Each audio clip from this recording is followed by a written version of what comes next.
Folks, this is Book Talk with Corbin. I'm your host, and we have with us a longtime good brother, Rabbi. I just refer to him as Rabbi. I don't really know how to properly pronounce your last name. I'm always saying Litvin. Litvin is right. Litvin's right? Okay. Rabbi Litvin. I know your brother, too. I was at the teaching a little chess there one year at the Jewish day school. And speaking to my listeners, I bring the rabbi on. Well, I need to bring him on more often to talk about things that I think are extremely important. I mean, he gives a perspective that many of my other speakers, just can't do. And today, we're going to talk about Black community, Jewish community relations. And I'm just going to start it off like that, asking the rabbi, Rabbi, just, go ahead and punch your ball. So the relationship between the Jewish and African American community has been remarkable going back for generations. There's a note that came out recently from a newspaper, a New York newspaper from 70 years ago. And it talks about the people who helped the Jewish community on Shabbos. On the Jewish Sabbath, there are 39 things that Jews cannot do. The 39 things that were done for the building of the temple could not be done on Shabbos. So it was customary in a Jewish community to have a non-Jew who would be paid a small amount to help with those things on Shabbos if anything needed to be done. And the Shabbos Goyim, so the Shabbos assistants, went on strike in Louisville, Kentucky. And it mentioned in this little blurb that almost all of them are African American. Wow. So the links between the communities are very old. For me personally, it's a personal matter. When my father was asked by the Lubavitcher Rebbe, my personal mentor and the foremost leader of world Judaism, to move to Kentucky to help lead the Jewish community, my grandfather's first reaction was to think back to his time in Kentucky fighting for civil rights 25 years earlier. He ended up in Jewish hospital. So he had negative memories of Louisville and was concerned about my father moving there. My father assured him that Louisville has to have changed a little bit in 25 years. And I think we have a little bit, just a little bit. And hopefully in the 25 and the more than that, since my dad moved, we've moved a little more. But certainly the relation to the community was something I was aware of growing up. I have a very strong memory of a Sabbath afternoon in my childhood when my father had welcomed the first African-American family into our suburb. We grew up across the street from Big Springs golf course, which I grew up calling Bigot Springs because at the time they didn't let Jewish members. So it was there were some Jews in the neighborhood, but a very white neighborhood. And my father helped the first African-American family move into the neighborhood. And I remember a neighbor accosting my father on Saturday afternoon as he stood in front of his house, yelling at him with racial slurs, "How dare you let these people into our neighborhood?" So they said, "How dare you let this with an expletive family into our neighborhood?" He said, "Actually, their name is Johnson. You're pronouncing it wrong." So he just had a quick response that these are just people. And so the Jewish community has long been involved in civil rights. It hasn't always been from the best places. Unfortunately, something that plagues many groups to get involved in civil rights that thinks I'm helping someone else with their issue. Dr. King never spoke about being anti-racist. He spoke about building a beloved community. He pushed others that when you get involved in the civil rights movement, you're not only benefiting the Black community, the Hispanic community, the immigrant community, you're benefiting your community. Because by having those members, my life is richer for having you as a friend.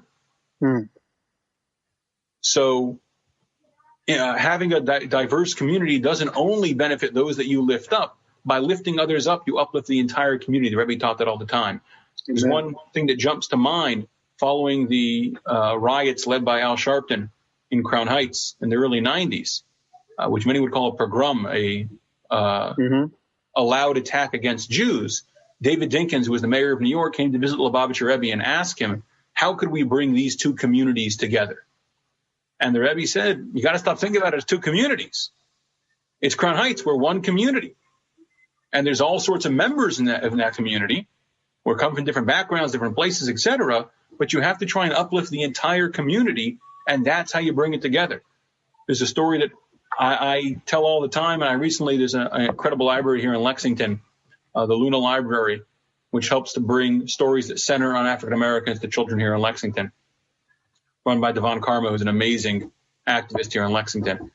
And I recently ordered some books for them about Jeff Davis. Jeffrey Davis is a alderman and city councilman, I believe, in New York. And he and his brother grew up in Crown Heights, just a few blocks from the Central Synagogue.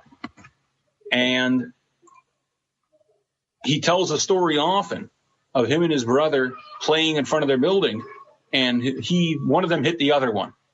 And he said an old man stopped and he said, "Love your brother like you love yourself, and if you love your brother, stop the violence." And as his brother grew up and saw the violence plaguing the community, that became a slogan for him.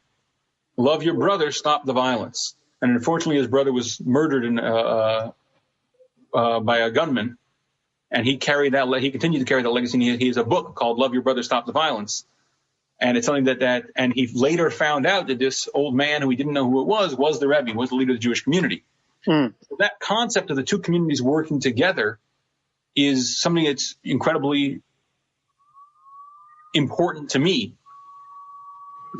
So the Rebbe who I mentioned, tomorrow was actually the 70th anniversary of when he accepted the mantle of leadership. And on that day, when his inauguration speech, if you would, what he spoke about was individual acts to reach out to people, not changing the world, but how each of his predecessors had reached one person.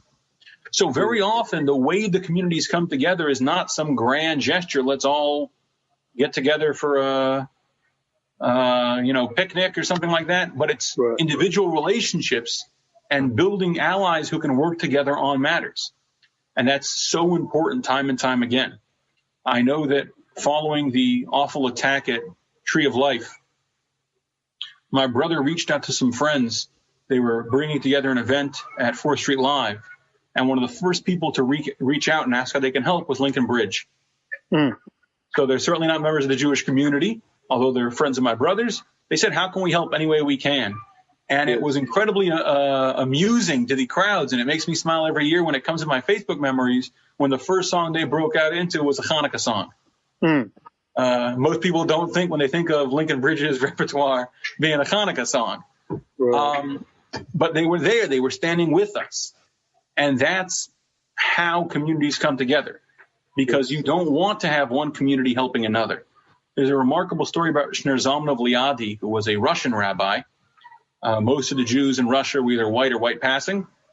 And he was accused by a group of German Jews and Lithuanian Jews of sending money to help Turks and North Africans. And how they were saying it was, he's helping colored people. We're at war with the Ottoman Empire, and he's helping those people. When he was in court, he defended himself. I was sending it to my fellow Jews. I don't care what color a fellow Jew is. I don't care where they came from. They're starving. I sent them food. The idea that they're a different culture, a different color, never came up in his mind. To the point that he had never thought, should I not send the money because they're in a different country, they're in a different nationality, etc. We're one people, I need to prop them up. So that's true both within the Jewish community, which is an incredibly diverse community, and in the broader community. One project that I've been very blessed to be involved with is Project Friendship, which I think we've discussed in passing one or two times. My brother, who you mentioned, Rabbi Chaim, is the CEO, and it works with online retailers to get brand new clothing to people in need. And someone once asked him, which organizations are you looking for? Are you looking for churches, looking for hospitals, you're looking for, in the black community, in the immigrant community? He said, I'm looking for people who are looking to help people. I don't care who the people are. If you're looking to help people, I want to work with you. I'll work with any man to do good, and I'll work with no man to do evil. And when that's your outlook, that gives you a base to be able to work together, recognizing that we are one community uplifting each other. Amen. This is I'm just speaking to my list. This is Book Talk with Corbin. I'm your host. This is a very important interview. and I particularly want to get this interview out. And, as you know, here in this channel, folks, I try to give voice to Black conservative organizations and movements. And I wanted to bring on the rabbi to talk about Black community, Jewish community relationships. I mean, he can talk about this for hours. I mean, he can do a whole college course or two on it. But I wanted to get him on as long as I could, for this 15 minutes, because it's something I really believe that more in the Black community have to talk about. We have to talk about. And, Rabbi, I said, you'd already brought up, like with Al Sharpton, that was a little disturbing what happened there at that time, to say the least. I mean, there were signs in that march he was doing where they were saying, like, kill the Jews. And there were chants like that. Pin your yarmulkes back and come to my house. Oh my. Yeah. Isn't that what Reverend Sharpton said? So that was certainly not a character for him. He had used anti-Semitic slurs for years before that time, calling Jews Shylocks and diamond dealers. Mm-hmm. And it's not just him. Many people who are looking to separate communities point to something they call Black anti-Semitism. Mm-hmm. I don't think that a hatred could be attributed to one person, to one kind of people. There are anti-Semitic and bigoted and hateful people in any community you find. And there are voices. Unfortunately, one of the most prominent anti-Semitic voices in the country today is Louis Farrakhan, whose cult of Nation of Islam is almost founded. One of the foundational stones is anti-Semitism. Almost every one of his books mentions the Jews. I don't know why he loves me so much to write about me all the time, but he's obsessed with it. Here in Louisville, there's a group called IUIC Kentucky. IUIC. And they are strong believers that I'm not Jewish, but they are. And they're some flavor, I believe, of Black Hebrew Israelite. Yeah, Black. And they continuously tweet out remarkably anti-Semitic stuff. So it's not that there isn't any anti-Semitism in the Black community, and I'm certainly not saying there isn't racism in the Jewish community. The Pittsburgh Platform, one of the foundational documents of the original Reformed movement in America, rejected both Zion and the Jews of Zion, which were the dark Jews. So there certainly is racism within the Jewish community, like there is in nearly every community. And there certainly is anti-Semitism within the Black community, as there is in any community. The problem is when voices like the ones we've mentioned get uplifted and the voices on the other side get put down. Yes. So there are incredible voices fighting for the communities to join together, fighting to bring people together. Richie Torres, for example, is a new congressman from New York. Richie Torres is often working as hard as he can to bring communities together, including the Jewish community, the Hispanic community, the Black community. However, it is very rare for his voice to be uplifted by those on Twitter. They prefer new Congress people like Omar or Talib, etc., who have a history of remarkably anti-Semitic statements. Yes. So the question is, do you want to bring people together or do you want to bring them apart? A quote I used earlier, I'll work with any man to do good, but with no man to do evil, is a quote from Frederick Douglass. It's remarkable that a man who was born in slavery would say that. Yes. I'm willing to work with anyone if it's a good cause. Yes. I want to do good in this world, and I will work with anyone to do that. The amount of grace that it takes in a man's soul to say that line, living in a country where he was once enslaved, is remarkable. Yes. It's almost inhuman to have that much grace, that much character. But that's something we all need to recognize, that not every voice from one community is that community. And what we need to do is try to bring people together, both on the individual level and on the collective level. Because when one of us rises, all of us rise. Because we all benefit from, as Dr. King would call it, that beloved community. that community not where there isn't racism, but rather there is harmony. Not the absence of hate, but the presence of brotherhood. Mm.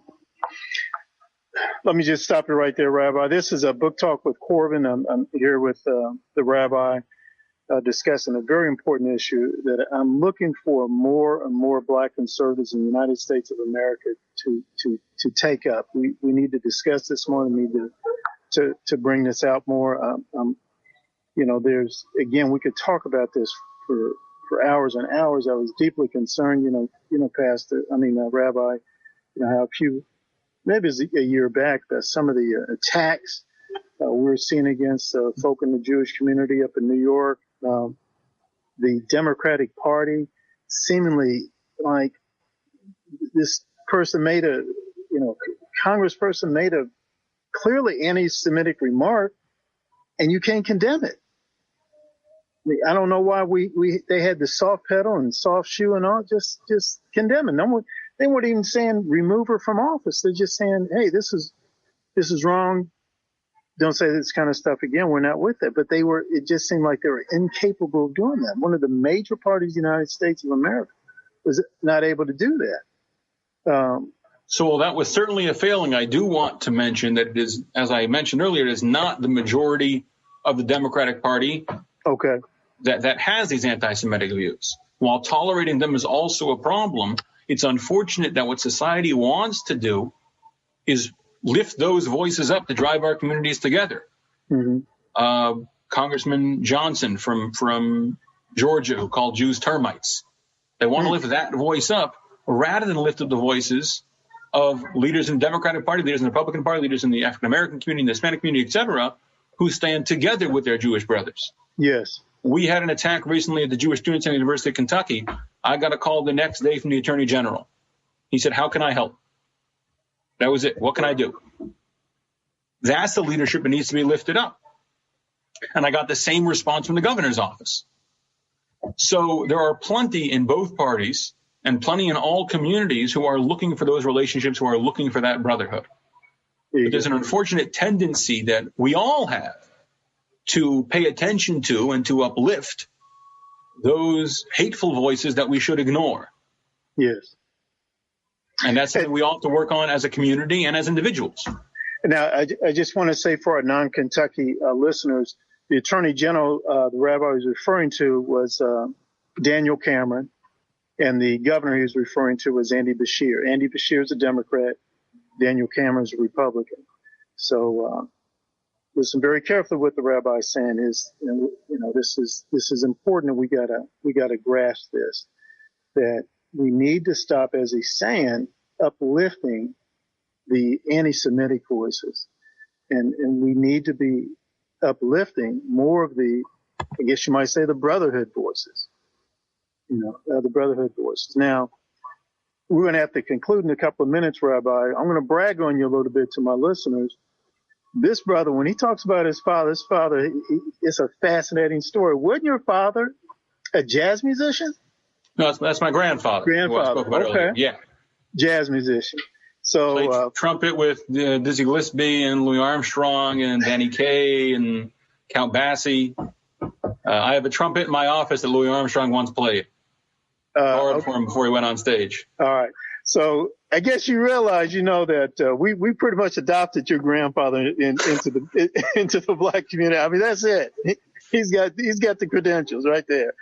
I mean, that's amazing. And then I'm speaking to my listeners here. I was talking to the rabbi. I said, Rabbi, you need to come on. And he said, well, I got this meeting with the Kentucky Commission on Human Rights.